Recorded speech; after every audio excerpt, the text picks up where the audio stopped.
Okay, so this is going to be the final session on karma. It's been a bit sort of broken up.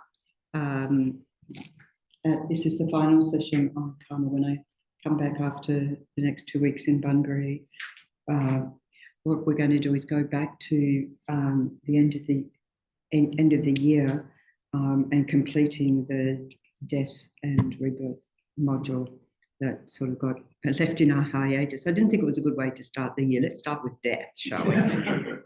Yeah, really attractive. But anyway, maybe that's okay. Okay, so today, we're going to have mainly doing some the meditations, the topics for meditation for karma, so that we can take whatever's stayed with us and our understanding, and sort of letting that sink a bit more deeply. It's more like a reflective meditation. And so we have, we approach meditation in different ways. And here we're talking about analytical meditation, or that uses the, sort of different ways of reasoning. So we have meditation that build up in series of stages, like when we do meditation on loving kindness, we go first to ourselves, then to someone we already feel that towards, and so we're building up our capacity, and then to someone we're unfamiliar with that maybe we haven't shown that loving concern for, and bringing them into our circle, and then extending out until eventually all the difficult ones, which the too hard basket at this point. So gradual processes like that, that's an example, or we go through a series of logical points, So, for example, when we're looking at death, the fact that death is certain, and all the points that will convince you that death is certain, the time of death is uncertain, all the points that convince you of that. And the only thing to practice, the only thing that's going to help at the time of death, we can't take loved ones, we can't take our houses and cars and whatever with us. The only thing that's going to help us is our, what's in our mind stream, which we talk, we think about in terms of practice of Dharma. And the more I go on in my Dharma journey, the more, the older I get. And so it's like, I haven't got much time to put those imprints in, but oh, come on. So it becomes like that, so that's using those logical points. And another method of analysis, as the Buddha used a lot, was by use of analogies, metaphors, and so forth. So I'm going to start with that, with particularly the metaphor of the garden, of your own garden, that the, Buddha used very much. He was talking, teaching a lot to people who were farming and so forth. So he used all sorts of metaphors about, planting the seeds and giving it the right fertilizer, giving it all the right conditions and so forth. So this then becomes used most typically, not only, but most typically in this presentation on karma. So we're going to start with that. So you can create your own garden. Okay, I'll guide you through creating your own garden, of course. I will guide you through the points to contemplate while you're creating your garden, or observing what garden indeed you have already created. And of course, the analogy is for the mind, isn't it? Okay.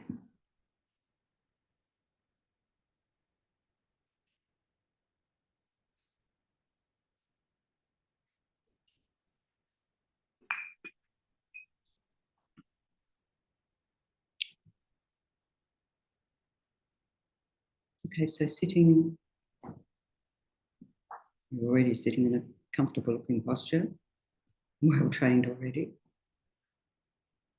But settling into your posture so that you feel yourself well supported by the earth below, well grounded into the earth. So you can think that like you've got deep roots going down into the earth. Feel that sense of reliability of the earth, the stability,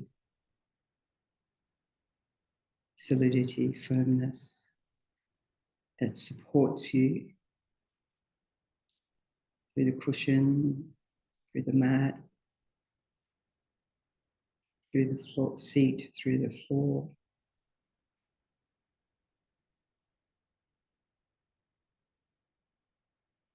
So establishing like that a solid foundation.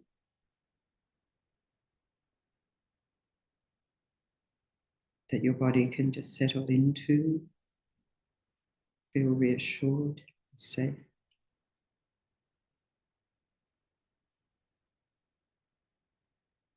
And allowing your spine to be in its natural position, one vertebra stacked on top of the other, the back of your neck long, crown of your head towards the ceiling. So you can feel that length of the spine, not forcing it, not tensing up the back muscles, just letting everything be as it is. And around that central axis, all the muscles can be soft, relaxed, completely at ease. Settling into this familiar posture.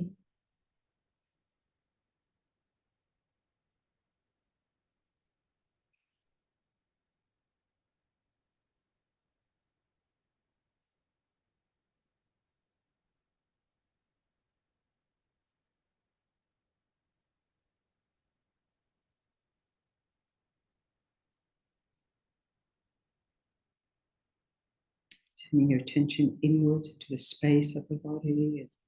Continue to allow your breath to flow freely in its natural rhythm, just as it is, easily, smoothly.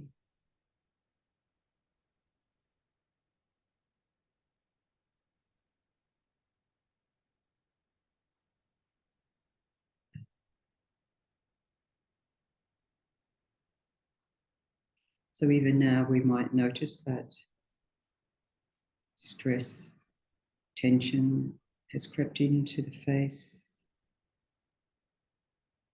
maybe other parts of the body, but different reactions to stresses that occur in life.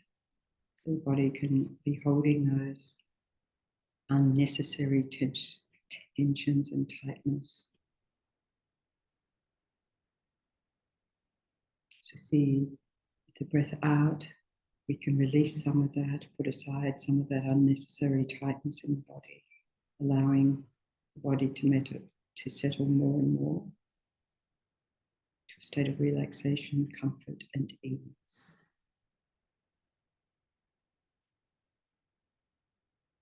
Noticing the sensations around your face. See that you're unconsciously tightening the muscles in the face.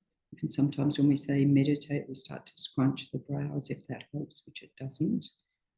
Allow your brow to, as you breathe out, just breathing, releasing any tension, tightness around the forehead, around the brow, between the eyes. Feel a sense of spaciousness there as you breathe in. Bring more oxygen into that area, more space of the breath.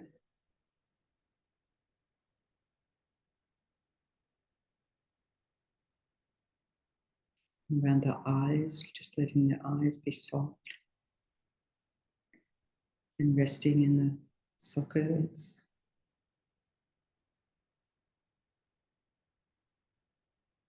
Feel like maybe like they're pebbles sinking into a lake, completely soft.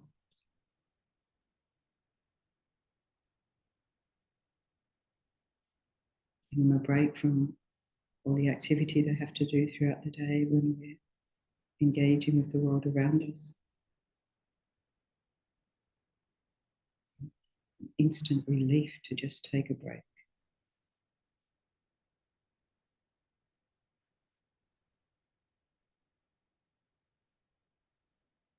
Around the jaw,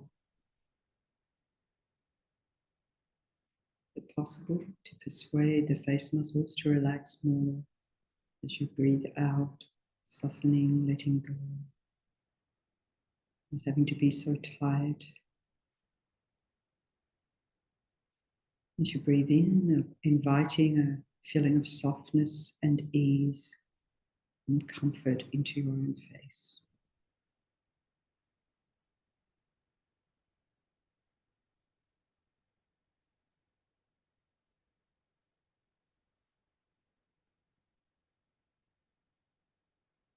And appreciate the sense of release, the pleasure of relaxation. Allow that to radiate from your face.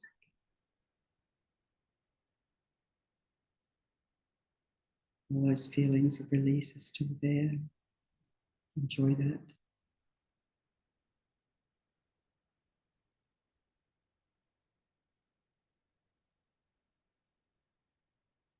Softening, releasing tension may help trigger that same experience of relaxation in other parts of your body, letting it flow down to other parts of the body, to release, to let go of more and more tensions, contractions, discomforts,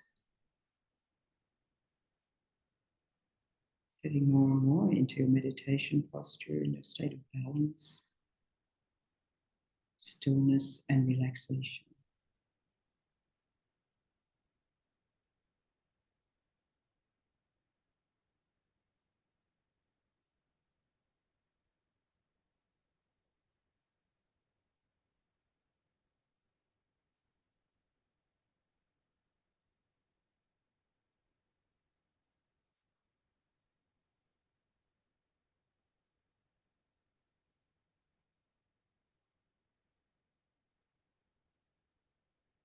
So then, having set the best possible conditions in this space, in our bodies, for this meditation on karma,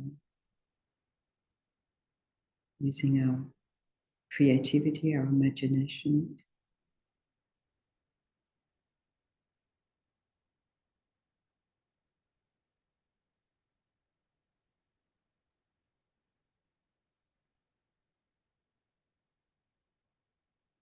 is settling into an awareness of the mind as it is right now, with its all accumulated habitual ways of thinking, of the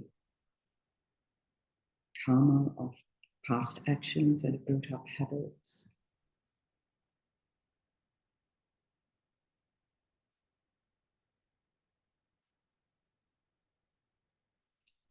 Realizing our capacity to turn our mind to make choices more in line with the Buddha's teachings, are precious, are rare.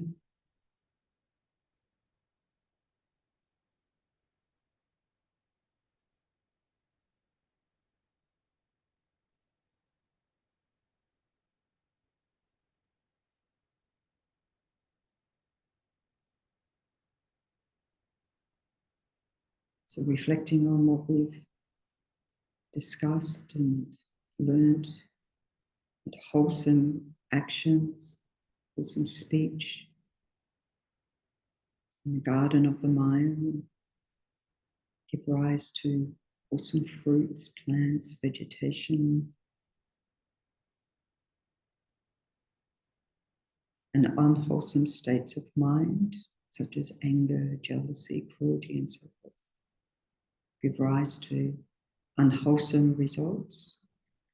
In the garden of the mind, it's like the weeds and toxic, harmful, thorny plants, everything unwanted and dangerous.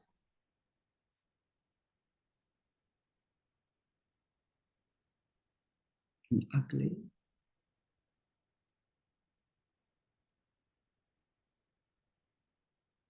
So checking up with your state of mind, see if you can make a sincere evaluation of your heart, mind, the accumulation of old actions, behaviors, karma, and what your garden would look like as a result of that, right?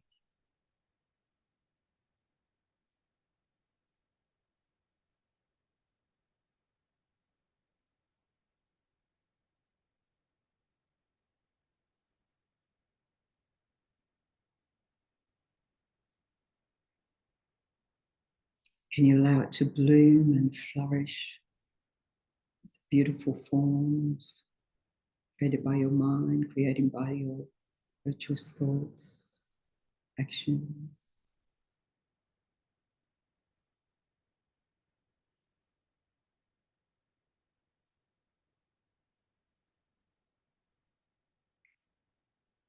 Or is it full of weeds and unwanted invasive vegetation? An unruly garden governed by unwholesome states of mind and actions? Maybe a mixture.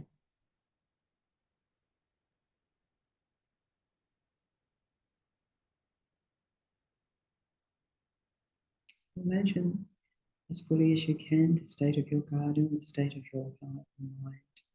And imagine walking around the garden, noticing the different plants, trees, vegetable patch, overgrown weeds.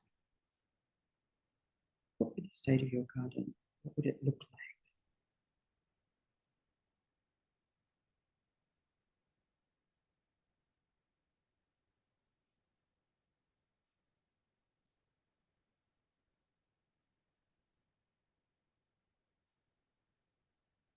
So reflect in your own way, thinking about the points of the Buddhist teaching on karma.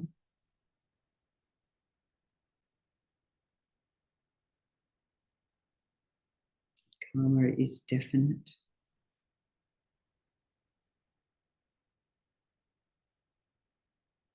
If I've been diligent in planting wholesome seeds, virtuous states of mind, actions will bring wholesome trees, flowers, fruits.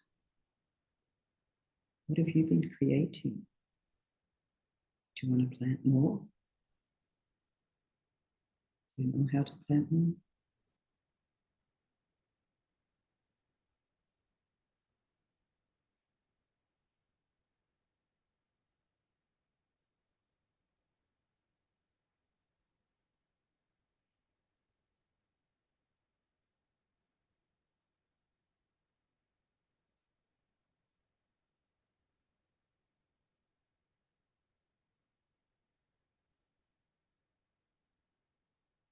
Or if you let the garden get overgrown, not mowing the lawn, allowing weeds to grow everywhere, how would this metaphor apply to your recent states of mind, recent actions you've created in your life? Back to your garden.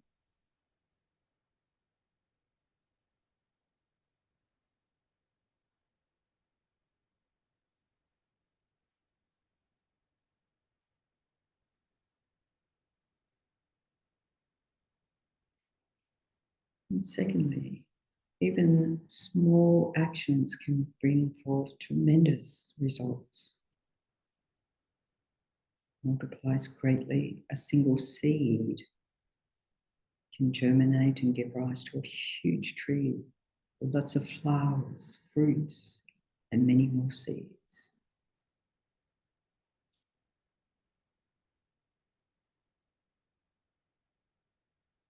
Have you been mindful of the tiny seeds you've repeatedly been growing in your garden lately?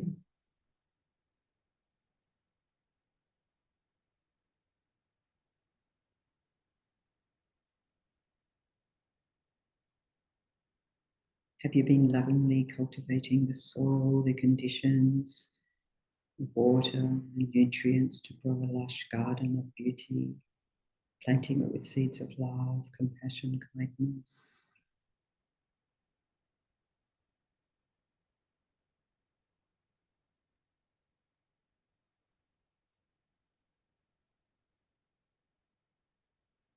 Have you recently been planting seeds of resentment, of jealousy, or simply scattering them about with no care, no planning, disregard, no control?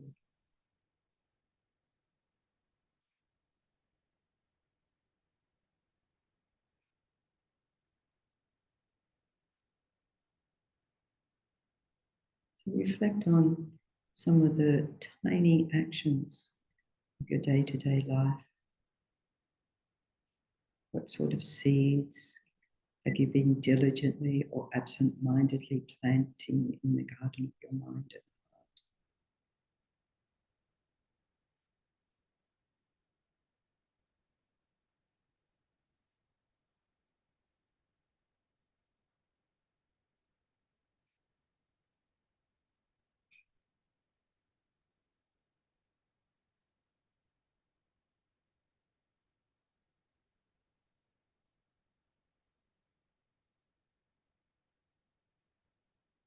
And the third point, if I don't create the cause, I can't experience the result.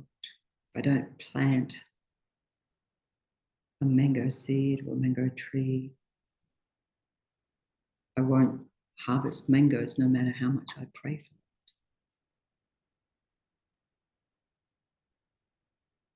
Have I been planting the appropriate seeds, making the appropriate choices to bring the results I want from that home garden?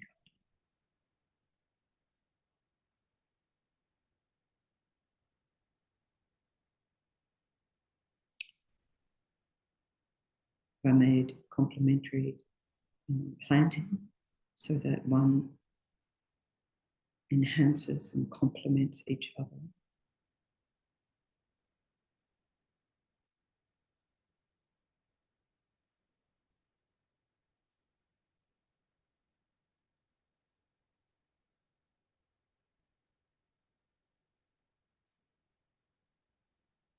And the fourth point, actions created don't go to waste or just simply disappear.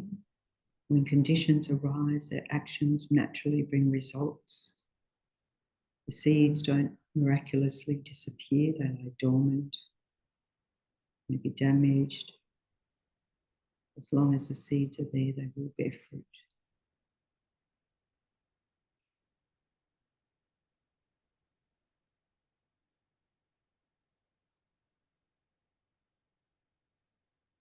And affirm all the efforts that you've made to ensure that all the seeds you've planted, or the virtuous ones, don't go to waste.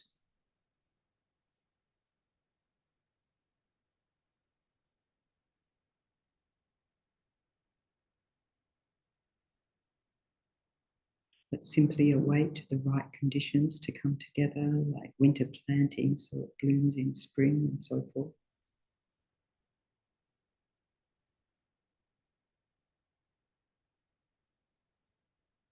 How would you like the garden of your heart and mind to look like? Imagine it for yourself. And ask yourself what you need to do with your heart and mind to achieve that. And you can.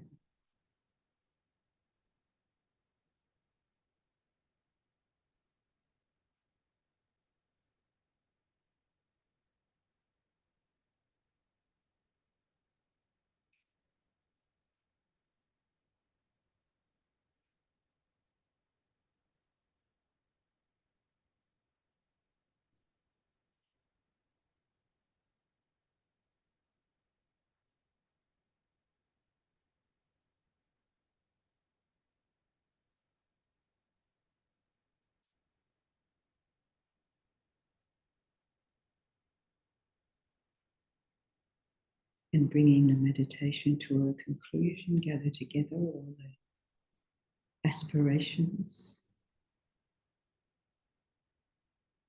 for your future garden, and to fulfill the aspirations for yourself and others in the garden of your heart.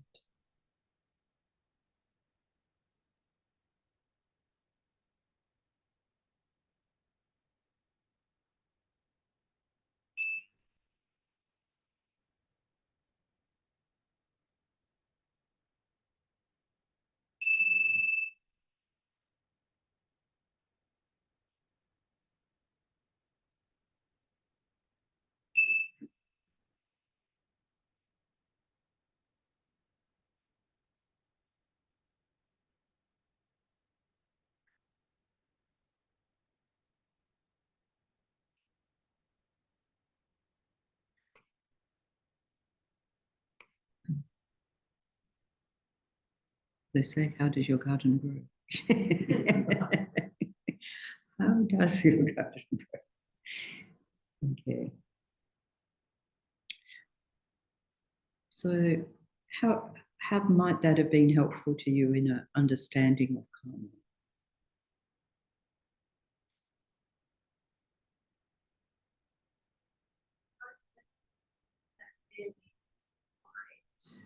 A lovely way of sort of Yeah. Yes. like how does my day look? Yeah. Like there are certain elements Yeah. where Yes. Yeah. Yeah. In a month, of course. work or Yeah. just driving or other situations. So I looked at my garden for a day. But then I extended that further. Can't say for sure whether it's more beautiful than weeds, but it became a really lovely way of looking at it without excessive. Yes. Just, yeah. Okay, right. It became like. Yes. Yeah, Excellent. So Yes. Oh, good. That was part of the whole intention from my side. And to be creative in that and think, because if we're creative, then everything's possible. And then we're not getting in the self-judgment or I can't or anything like that. Anyone else? Yes. You mentioning mangoes led me to think about how, in the literal sense, mangoes wouldn't do too well. So, as in there are certain circumstances that you find yourself in different climates. Yeah, sure. And then I was thinking that I've seen people create sorts of gardens where you never would have thought possible. So they've thought long term, they've created microclimates. Yeah. And so really anything is possible. Anything's possible. Think long term. Yeah. Yeah. Thank you, Gardening Australia. Thank you, Gardening. Thank you, Gardening Australia. Gives you all the ideas possible. But it is like if I want that and the conditions are normally not viable, then I have to work really harder. And if you look about in this world today, where, there's a lot of non-conducive conditions, shall we say, or antagonistic conditions, a lot, and increasingly so. So it means having, we have to be more determined and more careful, making your planning and your planting, develop your microcosm, and then you also thought of gardens as a place of refuge. Yes. You go to. Yeah. And have you observe what is in your mind. So that place where you go to. Yeah. That's actually really nice because it's like, what place of the mind do I want to go to? What's the place that's inviting to me? What, which again is what garden is that? What state of mind is that? That really, because, you do a visualization like that. And of course, we all can get very carried away with the beauty and that side of things. That's what we naturally want. But we can just keep going towards that. And we'll create beauty. Mm-hmm. Yes, Yvonne. Yeah.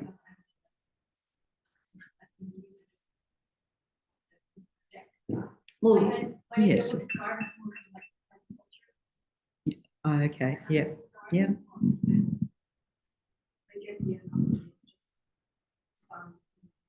Yeah. So rather than weeds, you can just use the toxic, poisonous plants that are not healthy to have there.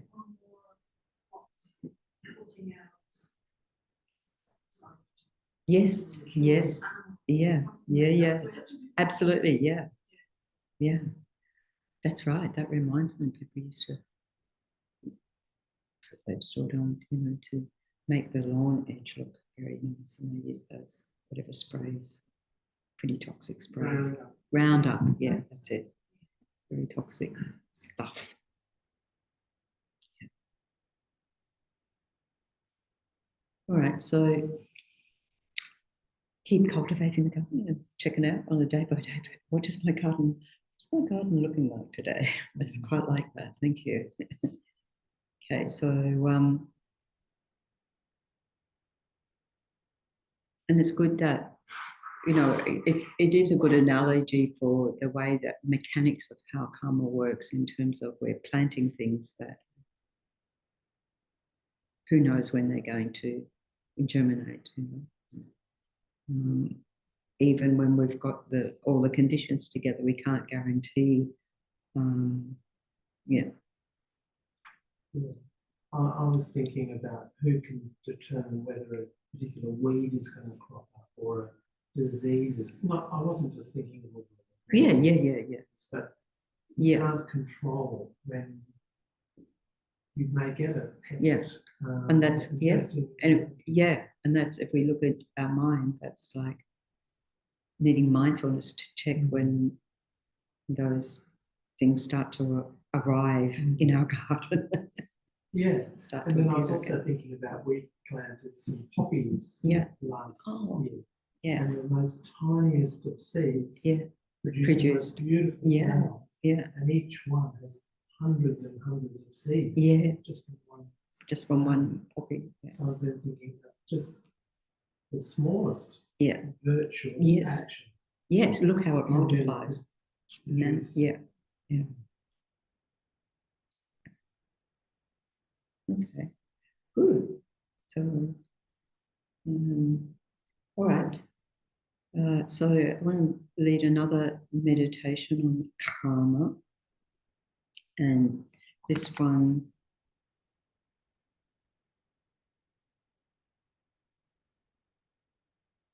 I guess is focusing in a more technical way. Sorry, no more garden analogies, that's it.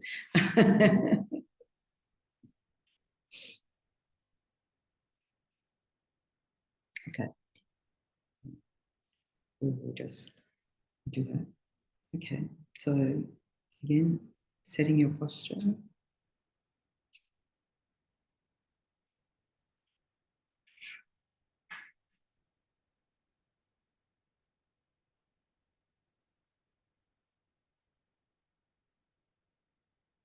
So this is more using our wisdom mind, analytical wisdom. So again, settling into comfortable posture, and then the support of the earth, feeling well grounded, stable, strong. Spine nice and long in its natural alignment. All the muscles releasing, relaxing around that central axis, taking a break, setting your awareness into the space of the body, just naturally on the breath as it is, just as it is, moment by moment.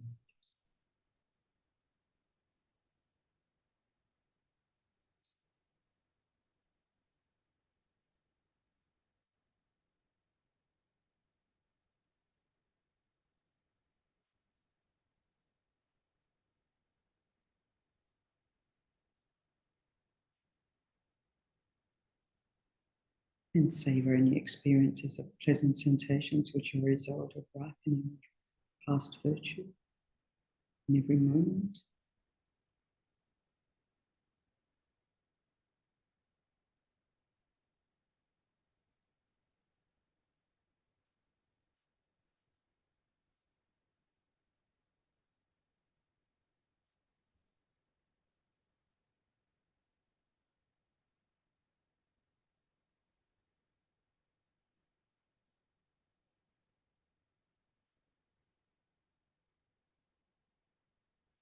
And turn to mind you to contemplate the virtuous actions, thoughts,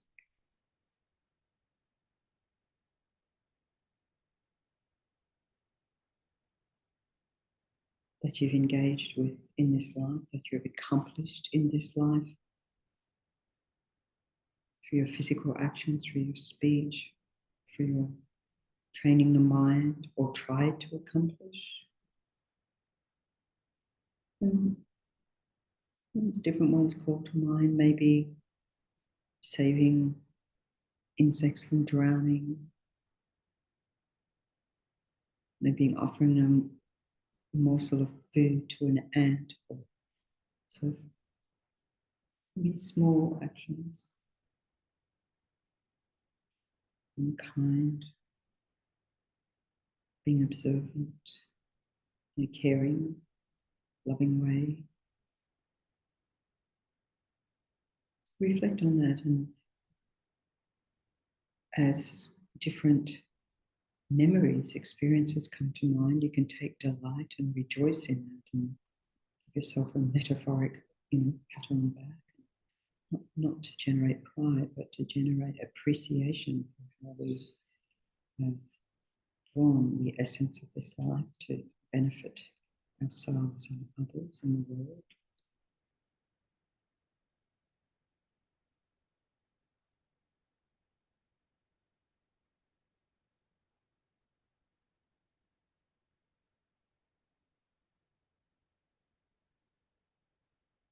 And make a determination to increase such initiatives, such opportunities, acknowledging your own capacity of love, compassion, kindness, generosity, patience, and so forth.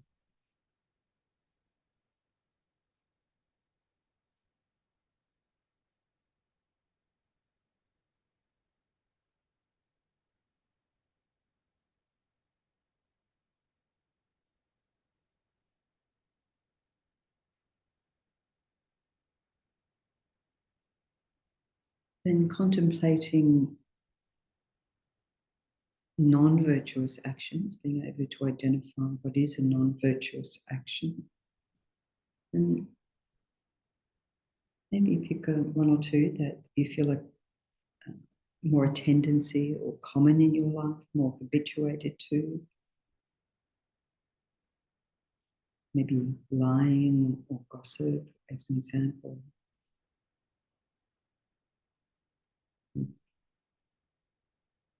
Meditate on these in particular, whichever it is. And think back in your life to instances when you created these negative actions, and try and understand what your motive was. How come you engaged in these actions? What benefit did you expect? Maybe pick one or two, just interrogate. Maybe there's a pattern.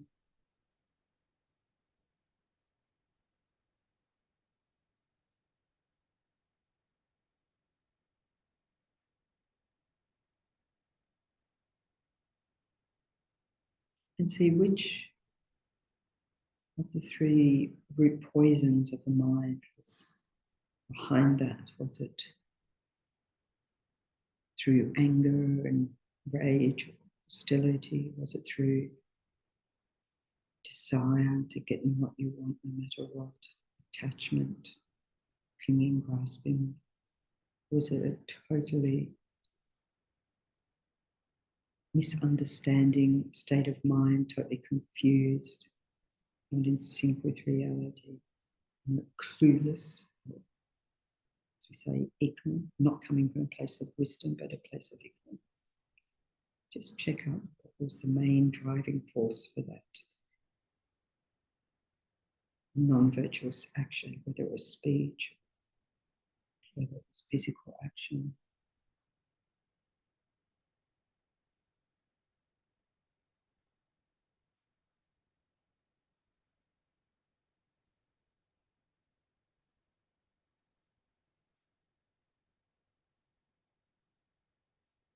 Trying to get a sense of the whole picture, what your motive was, your intention was, what the action was, and check out what was the result.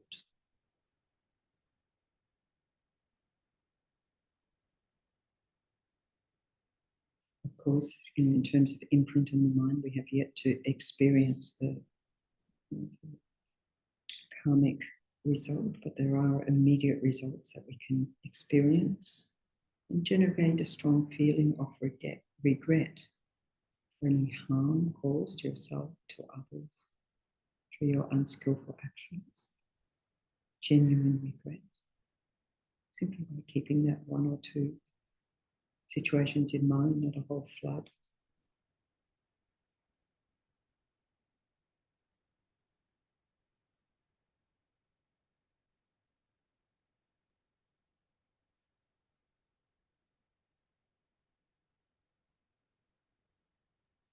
Maybe total disregard for others. Putting ourselves forward as center of the universe, number one.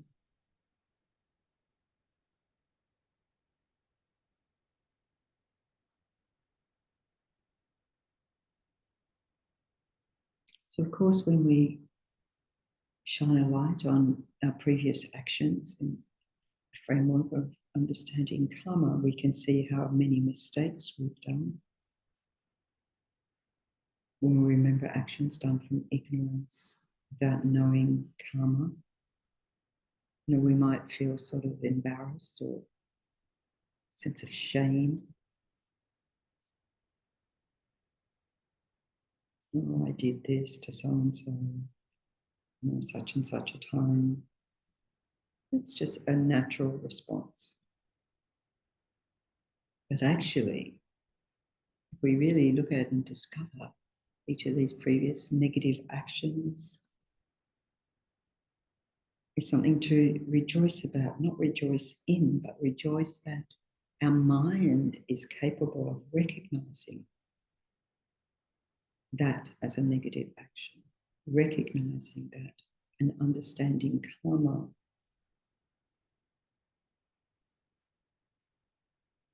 which is causes and conditions, which is also therefore impermanent, subject to change. It means our mind has developed Dharma wisdom simply in that recognition. You don't have to stay stuck.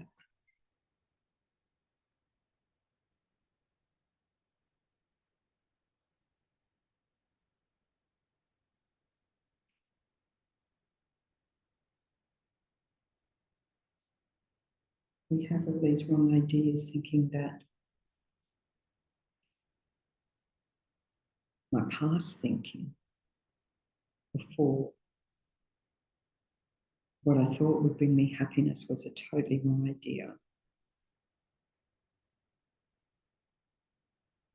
Not having a correct understanding of the causes of happiness. You can see how we've made error in that way for our wrong thinking.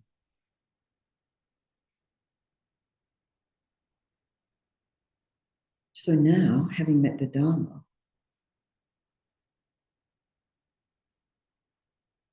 I've received Dharma wisdom, therefore I have the chance, if I wish, to stop creating the causes of suffering. I actually have a choice, not helplessly propelled by habit, confusion.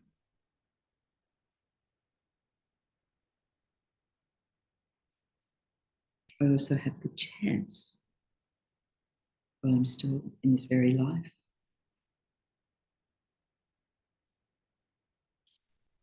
to create the conditions to transform that, to eliminate causes of suffering, to stop creating causes of suffering. And I have the opportunity to create more and more the causes of happiness. Maybe we can reflect on whatever transformation has already occurred in our thinking, in our priorities in life. Already some transformation there. Delight, rejoice in that. Rejoice in what you are doing. And think how fortunate I am to have met the Dharma, which is the root of all happiness and peace. It makes me free. So free.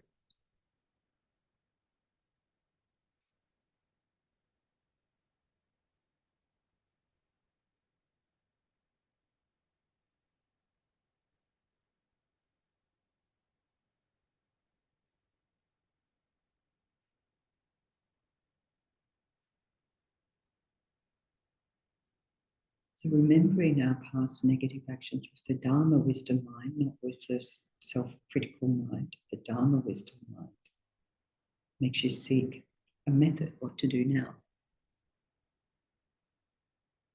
We have all these methods of purification.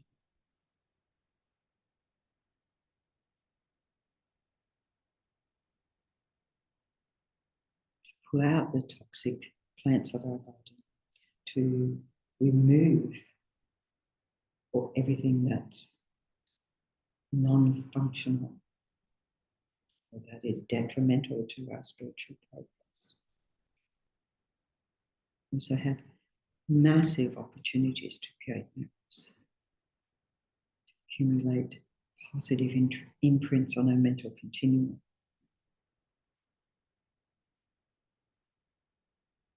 If we didn't realize the nature of karma, we didn't have an understanding of our deluded states of mind, there's no way we would have the aspiration, energy, and so forth for purification. We wouldn't look for a method because ignorance is bliss.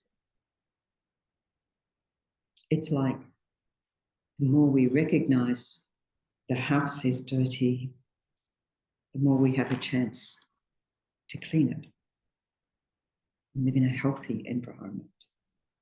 We think about the monk who couldn't remember the Dharma, couldn't remember a mantra, but given the job to wipe away, sweep the compound, one side to the other, one side to the other, wiping away dirt, wiping away stains, had the realization to completely cleanse the mind of all obscurations and become a great teacher.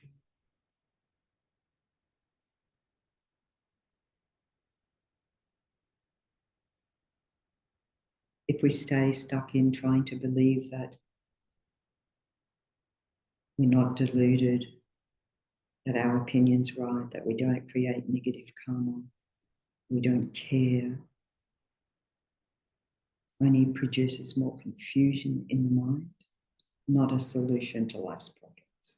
If we check up in our life, as that's gone so far.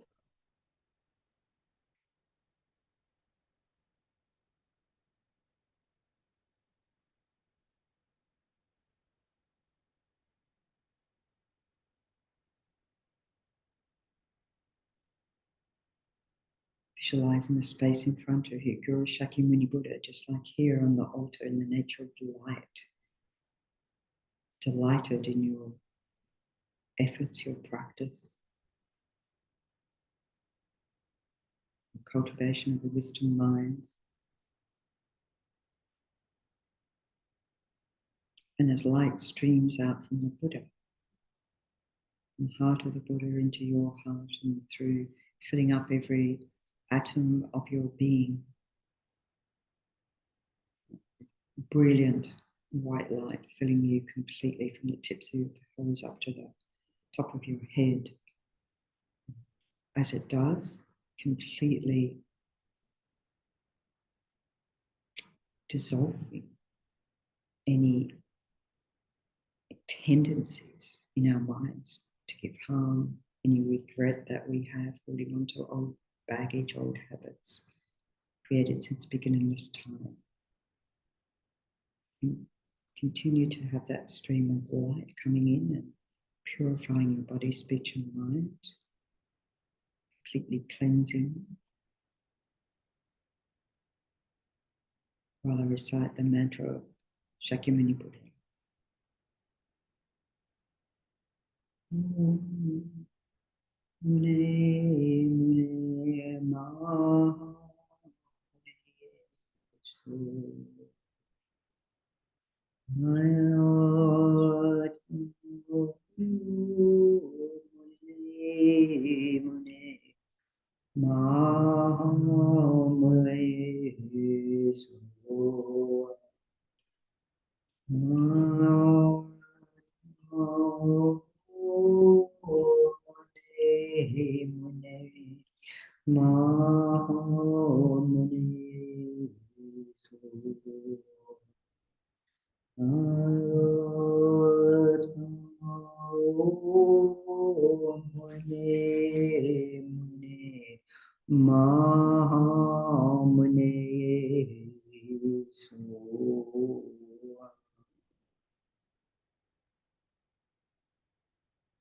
Feel it completely cleansed, clean, clear, with this blissful white light, totally purifying. Completely. Body, like a precious crystal, luminous, radiant, light energy radiating in all directions. Your mind calm, clear, allowing the wisdom to arise. A heart of compassion to manifest.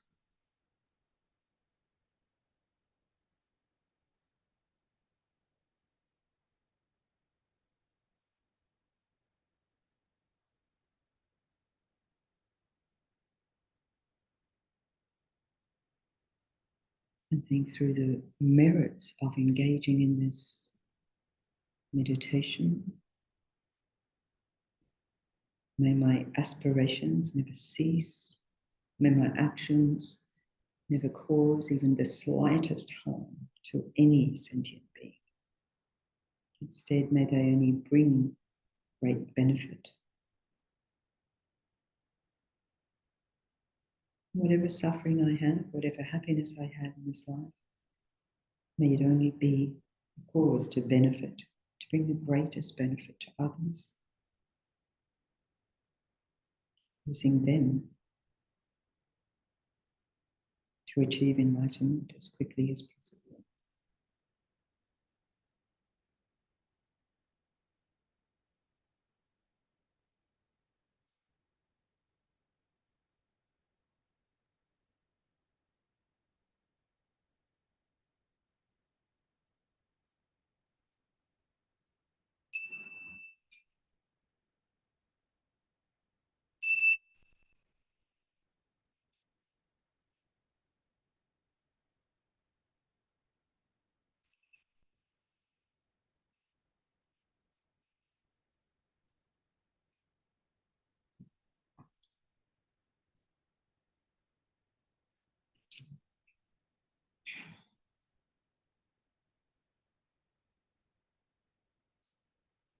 So it's quite helpful, this idea of turning a negative into a positive. That, you know, because often we're like, oh yes, I don't know, what are all the negative things I've done in my life, and I find myself back in the confessional with the priest on the other side. Bless me, Father, for I have sinned.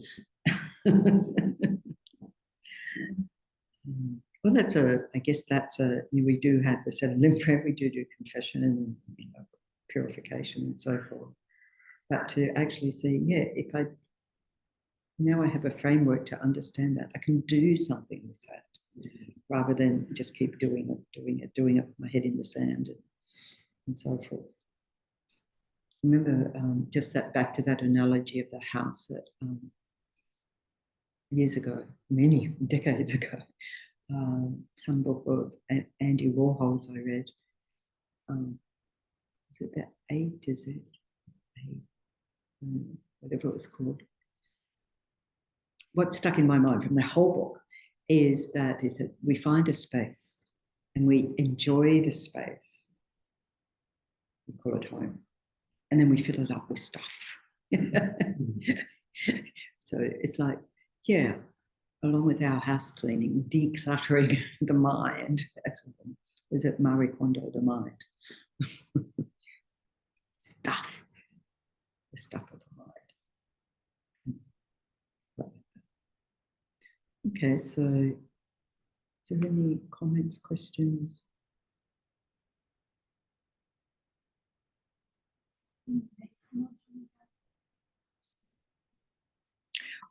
Yeah, so part of this was to do the Vajrasattva practice. I was thinking that because we have, like, next Saturday afternoon, we have the Vajrasattva regular, and it doesn't mean everyone can make it, but the monthly Vajrasattva practice. And that's one opportunity to introduce that. But, you know, we did a very brief purification there with the Shakyamuni Buddha, so it doesn't have to be Vajrasattva practice, or it has to be prostration, so it has to be this or that. Anything where we're, in Shakyamuni Buddha, there's many, like the daily practice, daily meditation practice of Shakyamuni Buddha, you do that, normally with the Namo Guru Bhya, Namo Buddhaya, Namo Dhammaya, Namo Sanghaya, that formula of, all using the mantra of thinking of that purifying, and then once it's purified, once you've created that space in your mind, decluttered this house,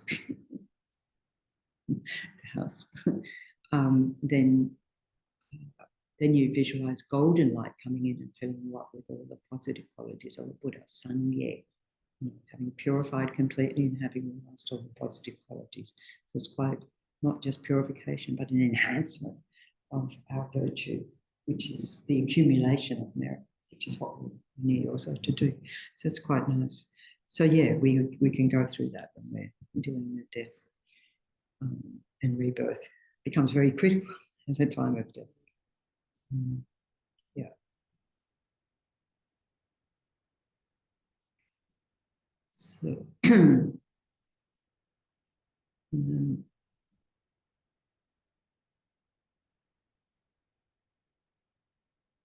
so in terms of, when we identify what's a non-virtuous action, what we want to do is focus on the avoidance of engaging in those actions rather than just, I will avoid that. But I was going to say, if I don't go out of the house, I won't kill any sentient beings, but actually, I live with two other humans, let alone all the little, and more a threat to little tiny beings in the house and all that sort of. So we can't protect ourselves entirely. But we can say, like taking the Vajrasattva practice, when I introduced that to a guy in prison and said, do it before you go to bed. And for 8 hours, you're not harming anyone. And that was mind-blowing to him. Because he never considered that he wasn't harming someone, which is quite tragic, isn't it? But he had met the Dharma and he was very diligent, a bit too diligent in terms of trying to get everyone in the whole wing along. But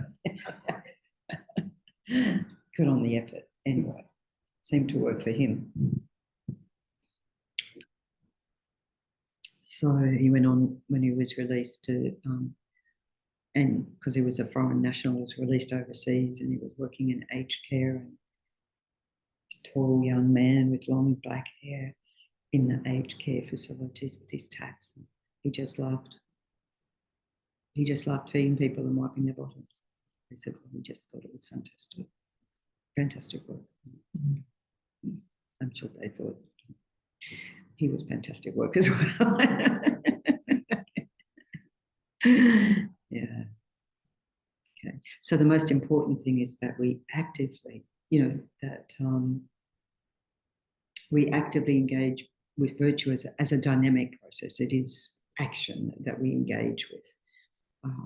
So it's not just, I always get in trouble with double negatives, not just not choosing to do something negative. It's actively looking at the positive. So it's not just about refraining from killing a life. It's like, how can I save lives? How can I benefit other beings? For example. Okay. So are there any questions about karma in general? Anything that we've covered? Or anything that, I know we had a lot of questions sort of towards the beginning, but anything.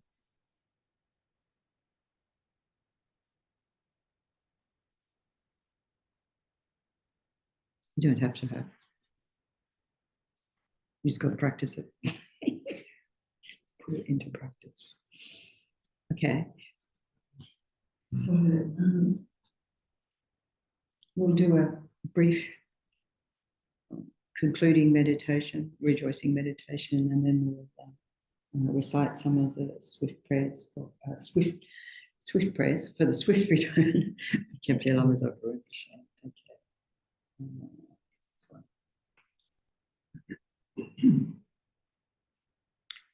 we, once again, sitting comfortably in a state of balance, comfort and ease, familiar posture.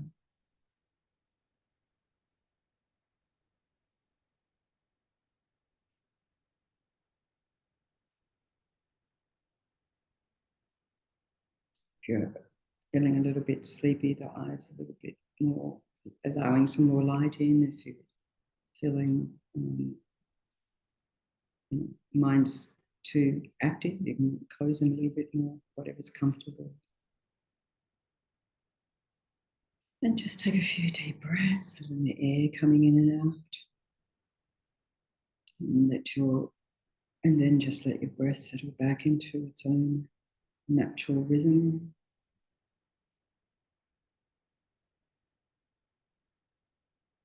See if you can become completely one with the breath, following the lovely, gentle rhythm. Each moment of the breath out, luxuriating and releasing any tension, any tightness, any chitter-chatter of the mind, gradually coming down, settling down into this meditation, releasing all thoughts and staying with the breath. Just that.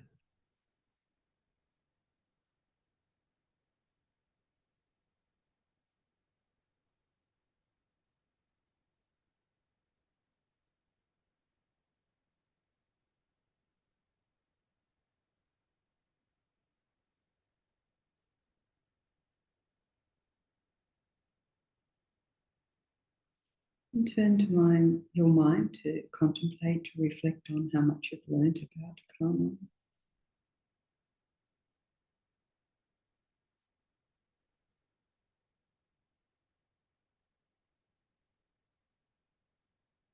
What are the points that have stuck in your mind, in your heart, that have really resonated with you?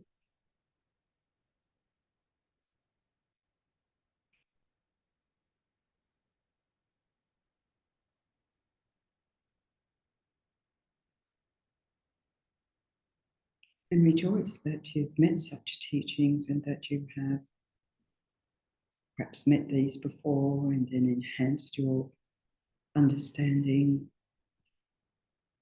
and deepened your wisdom, having all these tools to influence your actions in the direction you want to go. But think of the wonderful chance you've had to be reborn, to be born at this time, in this very human realm, to perfect your mind, cultivate the positive qualities, the virtuous states of mind, and the tools with which to do that.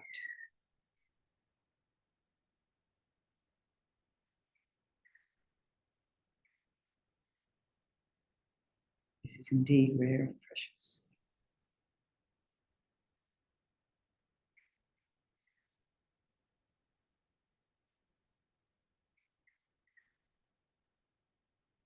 We blissfully recognize the perfect nature of our mind in its natural state, in its clarity, its luminosity, underneath all the layers of our confusion and delusion, toxic states of mind,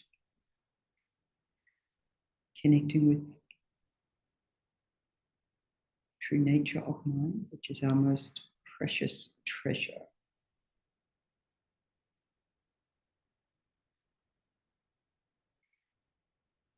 Like finding a treasure in the depths of the ocean.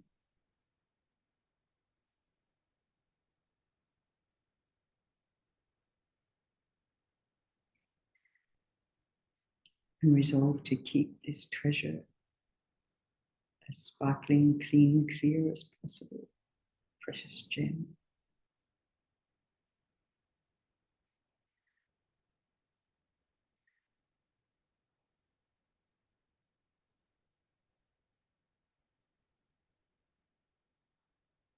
And not just for our own benefit,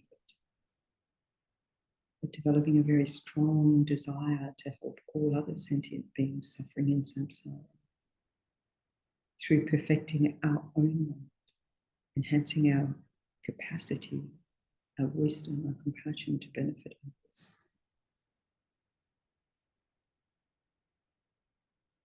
Why? Because their bearing is unbearable. As we go along in our Dharma journey, seeing that beings are suffering needlessly, just like us, even worse states.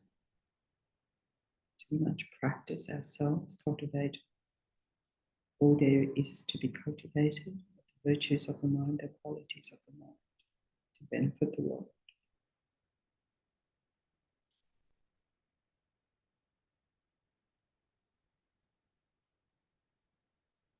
And your heart to open, to soften, to open out to others, very wide, loving.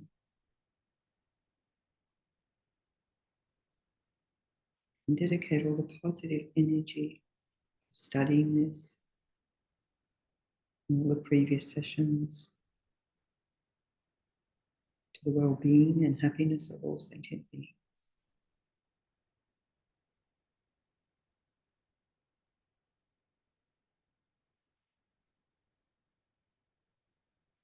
May all beings be well and happy. This includes us. May we also be well and happy.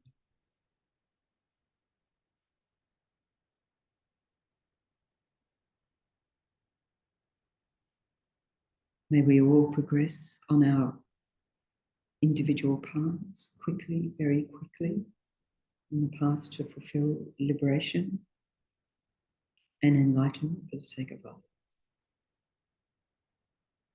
This is a huge aspiration, very pure, powerful.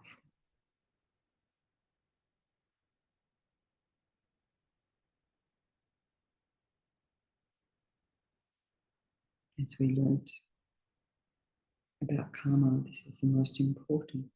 The intention is the most powerful part of an action.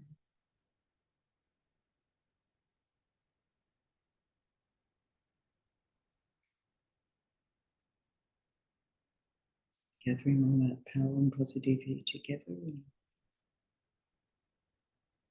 bring your awareness back to where you're sitting, space around you, in contact with the chair, the cushion, the mat, the floor, the air on your skin.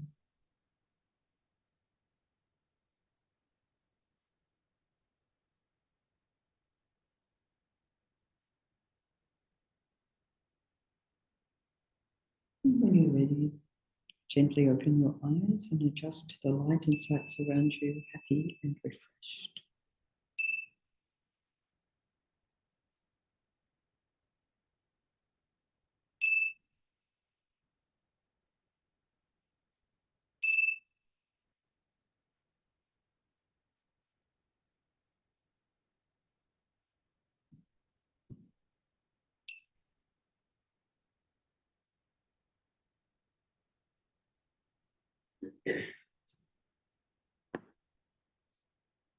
Okay, thank you very much.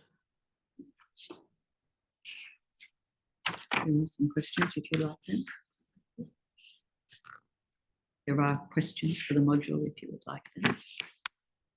Questions, assessment questions if you'd like those. Yes. Anyone else who'd like them.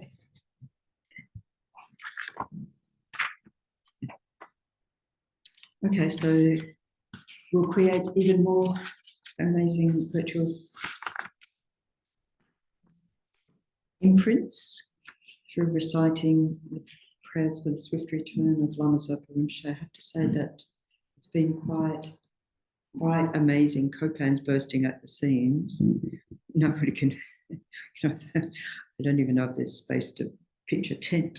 Everyone's doubled up in the rooms and everything.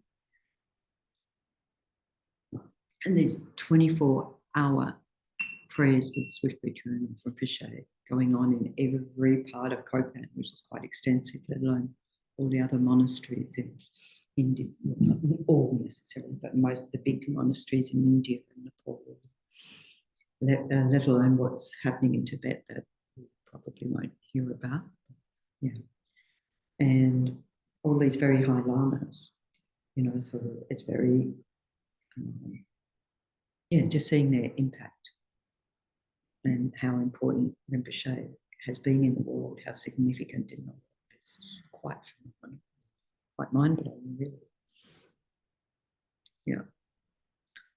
So we pray for Rinpoche's swift return and to a place to be of most benefit and to be easily recognised.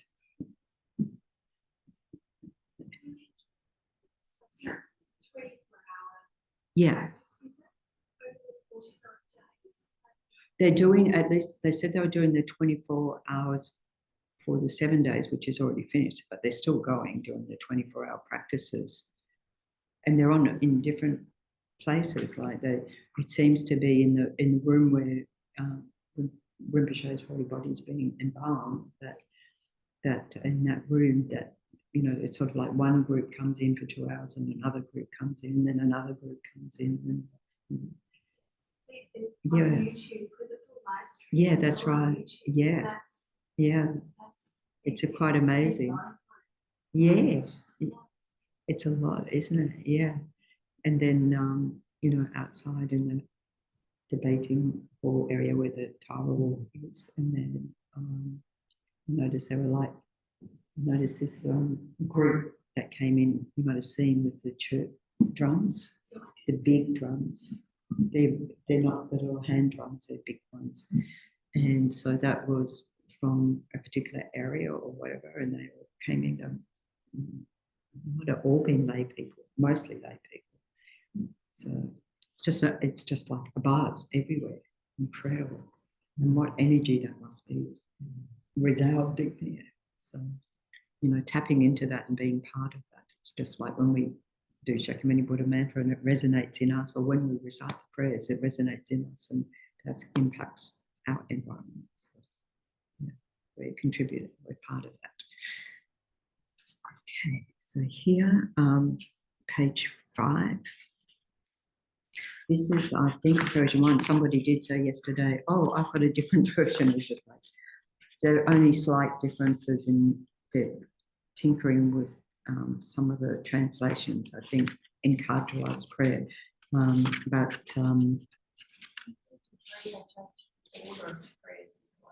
I did the order of the prayers. That was probably a formatting thing, because they put the Tibetan, inserted the Tibetan script into the text. Kardraw's number 3 instead of number 6. Okay. So I think it's good to just stick with the one version, unless it dramatically changes. Meanings will still the same. Or that we get another prayer, but then we could just insert that. We're very conscious, environmentally conscious of what we do. Of course, we can all access it online at the FMT website, so it's easy to find. Up to date. Okay. So a prayer for the swift return of Lama Zopa Rinpoche by His Holiness the 14th Dalai Lama Tenzin Gyatso. Peerless teacher, an assembly of children of the victorious one, Shravakas, Pratyeka Buddhas, victorious Losang, father and sons, together with your lineage, all the objects of refuge of the infinite lands, please now bestow the virtue and goodness to accomplish this prayer. In holding and spreading the Muni's precious and complete teachings, through explanation and practice, you wore the armor of patience that is never discouraged. Incomparable Venerable Guru, to you I make this request, sole gateway through which all benefit and happiness emerge, which, while striving exclusively for the welfare of the victorious one's teachings and mother living beings, you suddenly departed at peace. At this I lost hope. Nevertheless, through the undeceiving truth of the blessings of the ocean of the three jewels and the great waves of the mind generation of the children of the victorious ones, may the smile of a new reincarnation swiftly beam in glory for fortunate disciples. Then skip the Tibetan. Page 10, a lamenting wail, a supplication for the swift return of the Supreme Lord of Refuge, Lama Zopa Rinpoche. So we have the when we recite the Guru from afar, that's also a lamenting wail. So it's terminology that's used for that desperation. Guru, think of me, consent to me. Gracious Guru, care for me. Root Guru, most gracious and kind, do not deprive us of your compassionate refuge. Listen and consider this heartfelt prayer made by a tormented disciple. Guru, you embody the blessings of the Buddhas of the three times. You may rest in great bliss, equipoised within the dhatu of unimpeded luminosity. Yet the playful dance of your loving compassion can emanate in myriad ways. The swift appearance of your magical wisdom, the Rupakaya. The time has come for you to care for us once again with your affectionate compassion. I invoke and I call upon you, I implore you on behalf of all beings. Arise, arise, arise from the Dhammakaya. Do not rest in Kachara or other pure celestial realms. Rather, to benefit the Buddha's teachings and all living beings. Swiftly return to this southern continent to spread the Buddha Dharma of study and realization. Quickly return to guide us poor, wretched beings. Such is the desperate cry of us, your disciples. Return so that we may actually behold your presence and receive the blessings of your enlightened body, speech, and mind. All violations, errors, mistakes, and broken samayas that we have made in relation to your spontaneously present awakened body, speech, mind, and activity, through our being baffled, confused, and conceiving things in erroneous ways. We confess within the luminous emptiness of your three paths, of everything auspicious, the supreme auspiciousness. May there be the auspiciousness of emptiness and compassion conjoined, and the auspiciousness of a timely meeting between master and disciples. Through the force of the truth of unchanging suchness, may the unmistaken incarnation return quickly. This lament was made by me, a Dakini, with pure faith and samaya, her eyes filled with tears of sorrow. May these wishes of a beggar woman be fulfilled through the blessings of the deities of the true roots. Perception, its object, and the act of perceiving all dissolve within the expanse, the blissful parity of suchness. Ah. Ah is when you only need ah to realize all the Dharma. It's like, yeah, ah. Got it. Something to aspire to.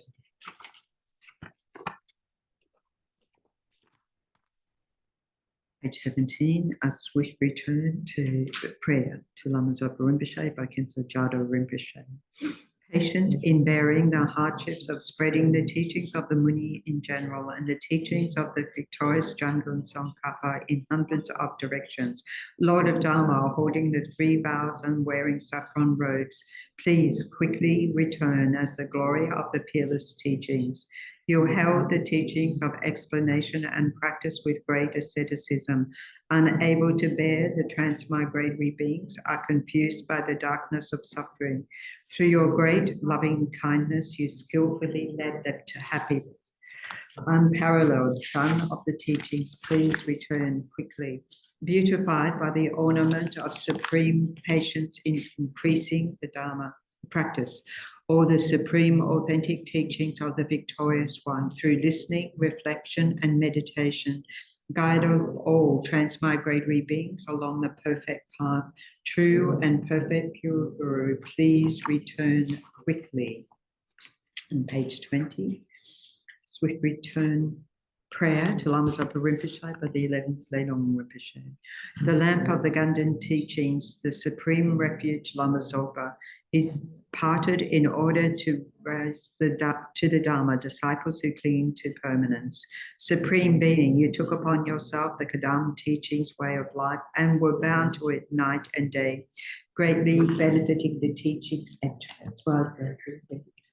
Great Master of the teachings, supreme guide for East and West, hidden yogi, Lama Thubten Zopa, unrivaled Lama Zopa, you took His Holiness, the Sovereign Lord of the Victorious One, as your crown and followed all His instructions. benefactor Lama Zopa, for the many public and personal needs of Tibetans and others. You open the vase of resources and cleared away the sufferings of hardship. One of great mind, Lama Zopa, you held helpless and voiceless animals with a mind of loving kindness and were their holy savior and protector. Siddha Lama Zopa, Lord of the ocean of mandalas, with the wings of emptiness and compassion, you crossed the waters of the generation and completion stages. Lama Thubten Zopa, great hidden yogi, ornament of the activities of the Ganden teachings, in truth, a great son of the victorious life. Having thought of me and other transmigratory beings of this degenerate age, from your seat of lotus and sun at the heart of Sanwa Yeshi, may the jewel that fulfills all wishes emanate again with the brilliance of the thousand suns, smile swiftly and without obstacles to our eyes filled with tears of faith. Dedication.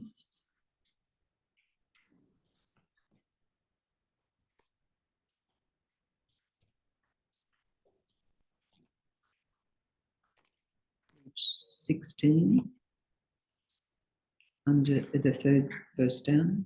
Through the merits of these virtuous actions, may I quickly attain the state of a Buddha and lead all living beings without exception into that enlightened state. May the precious body mind, not yet born, arise and grow. May that born have no decline, but increase forevermore. And then page 19, the long life prayer for His Holiness the Dalai Lama. The wish-granting, wish-fulfilling jewel, source of every single benefit and happiness in this world. To the incomparably kind Tenzin Gyatso, I beseech, may all your holy wishes be spontaneously fulfilled. Page 23, a long life prayer for Tenzin Osul. Lord of Dharma, who in accordance with the various dispositions of those to be subdued, makes clear in the light of your well-spoken advice the sacred Ganden tradition, essence of Buddhist teaching. O foremost and holy Lama, to you who are supreme, O Lama, please live long. And there's also a talk that Osul gave at Cochrane a few days ago on there. Yeah, so if you look, because he doesn't normally like to give talks or teachings, but he did. It's very, I mean, just the first few minutes are amazing, you know. Once you get his list of topics, ask them for 10 topics. Yeah, yeah, quite wonderful. So there's so much going on. So, and so fortunate that we can all participate virtually like that, especially as even people who were thinking of going are not going because there's no room. There's no room to be there. Yeah. I had a chat with Bob Milan this morning. He was saying that we